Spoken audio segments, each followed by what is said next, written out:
بسم الله الرحمن الرحیم رسول الله صلی الله علیه وسلم حدیث مبارک دی لا يدخل الجنة قاطع رشتہ کټکون کې به جنت ته نه داخليږي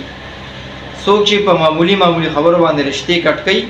دی به جنت ته نه داخليږي دا ګناه کبیره ده غټه ګناه ده او د دې باره کې سخت وعیدات راغلي زما عزتمندو یو حدیث شریف کې راځي چې بغاوت والا او قطع رحمه والا یعنی رشتہ کټکون کې دی چې کم دینو دی دواړو ته په دنیا او آخرت په دواړو کې عذاب ملاويږي او بل ځای کې راځي یو حدیث شریف کې چې د جمعرات پر ورځ یعنی د زیارت پر ورځ اعمال پیش کیږي خو چې څوک قطع رحمی کوي رشتہ کټ کوي د اعمال چې کوم دي مقبول نری هغه قبليږي نه په دې وجه هغه پیش کیږي نه موږ له پکارداري